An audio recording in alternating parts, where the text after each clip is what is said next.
1916. En plena Primera Guerra Mundial existía un gran estado de desesperanza por toda Europa. Los miles de jóvenes que habían marchado a los campos de batalla cuando inició la Primera Guerra se habían ido ilusionados con la idea de que iban a defender ideales patrióticos y de que en un par de meses todo habría terminado. 2 años después, las historias que venían de los frentes de guerra eran simplemente terribles y estaba claro de que la guerra iba a durar mucho tiempo y de que iba a dejar unas heridas terribles en la psiquis, en el alma de los europeos. En medio de eso, un poeta alemán que se había exiliado en Suiza se hacía las preguntas que nos hacemos constantemente los artistas y los escritores en medio de situaciones de crisis social. ¿Para qué sirve el arte? ¿Qué debemos hacer? ¿Qué debe hacer un artista cuando hay un momento de crisis? ¿Para qué serviría, por ejemplo, para un poeta estar en el frente de guerra y escribir un poema en medio de las balas? Estas preguntas se las hacía Hugo Ball con pesar en el corazón. Él se había enrolado para ir a la guerra, no lo aceptaron como soldado por problemas de salud.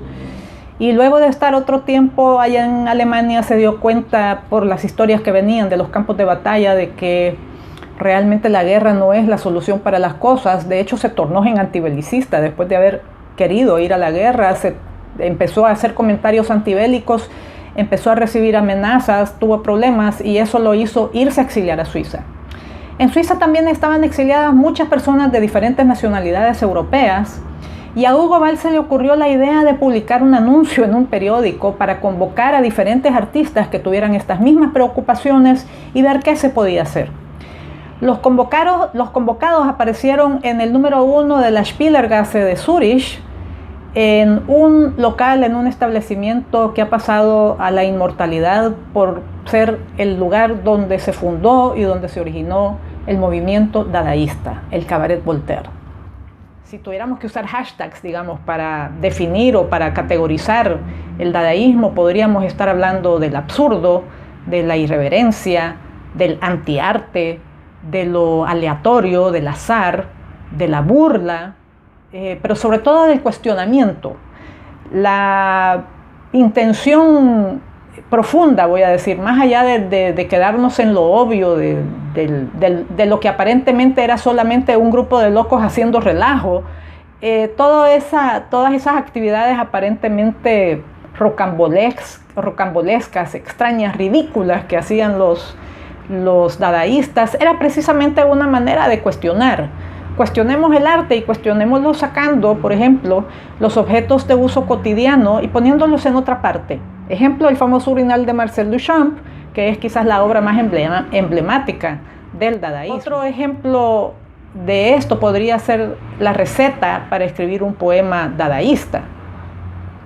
Tomás una nota, un periódico, tomás una nota cualquiera, recortás todas las palabras, las metés en una bolsa, se agita la bolsa dulcemente, y voy a subrayarlo de dulcemente porque así dicen los dadaístas que debía de agitarse, no con fuerza, no con locura, dulcemente, y luego uno saca una por una cada palabra y las va escribiendo en un papel. Y eso, el resultado era un poema dadaísta. El público se sentía muchas veces ofendido por lo que ocurría en Cabaret Voltaire, por las actividades que se hacían. Por ejemplo, en algún libro leí de un performance, de un recital, donde 3 hombres estaban leyendo un poema, 3 poemas diferentes, no solo un poema, sino los 3 estaban leyendo un poema diferente y era un poema, o sea, nadie entendía nada porque eran 3 poemas leídos a grito partido al mismo tiempo y al final de la lectura los 3 se orinaron sobre el público. Ya se imaginan el escándalo que se armó. No sabríamos lo que es un happening, los happenings de los años 60 y 70, los performances, los fotomontajes, los collages, los objetos ready-made, los objetos arte, todas esas expresiones artísticas vienen y se hicieron allí comenzaron con el dadaísmo.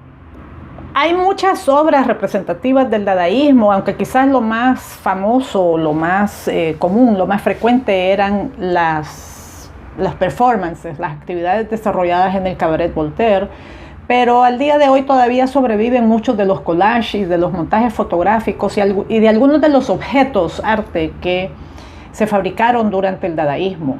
El más famoso de ellos, sin duda alguna, es el urinal de Marcel Duchamp, del cual se sigue hablando hasta el día de hoy y del cual se sigue cuestionando si eso es arte o no, pero de veras que no me voy a meter esa plática porque no es el objeto de este video. Pero hay muchas otras obras que igual cuestionan, y como dije en algún momento, la intención era sacar de su lugar cotidiano los objetos de uso y agregarles algunos otros detalles y cuestionar si el objeto realmente es nada más un objeto que sirve para la función para la cual estaba preconcebida anteriormente. Por ejemplo, Man Ray, el fotógrafo que después se unió al surrealismo, construyó una plancha que tenía unos picos. Imagínense planchar con eso. También una de las, hubo varias mujeres que colaboraron también con el dadaísmo.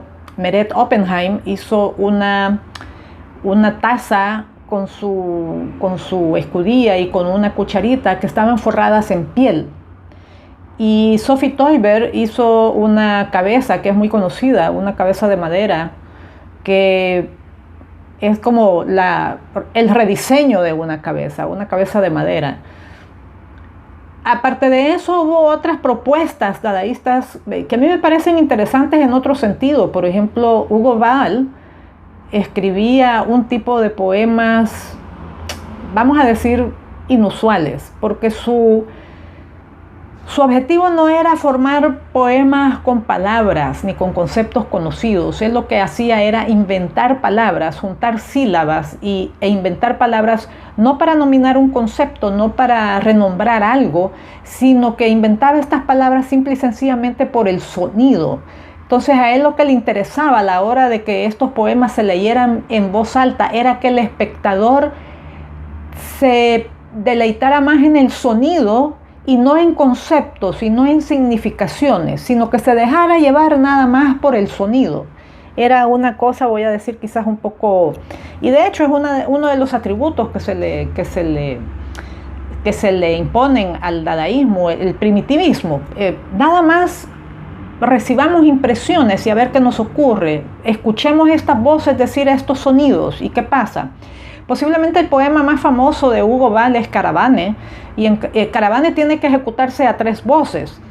2 voces masculinas leen 2 de estos textos que funcionan nada más con palabras, que no tienen un significado concreto, no pueden traducirse, o sea, no pasa nada, solo son los sonidos, pero al mismo tiempo hay una mujer que está cantando y estas 3 voces tienen que funcionar juntas.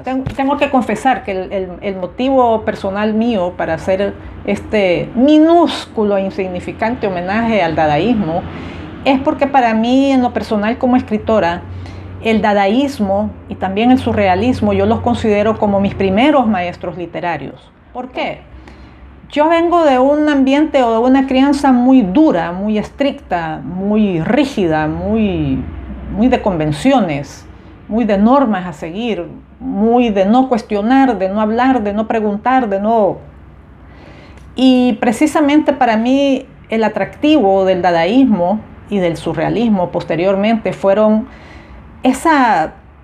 ese cuestionamiento, la burla, la desfragmentación de la realidad, el cuestionamiento de lo establecido, el reto a hacer cosas aparentemente incongruentes, pero que para el artista son congruentes y que para el artista son la representación de lo que quiere decir, son la representación de su realidad, son su elaboración de la realidad.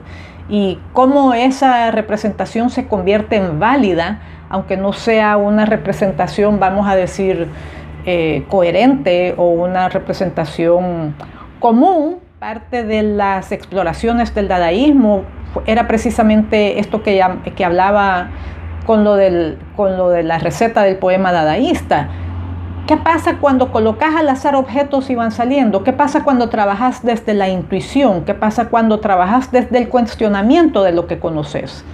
Y yo creo que eso, por lo menos para mí como escritora, fue muy, muy importante para romper una educación que, si yo no hubiera buscado cómo romperla, era un tipo de educación que te imponía muchas camisas de fuerza para caminar en la sociedad. Eso es todo por hoy. Gracias por su atención y me despido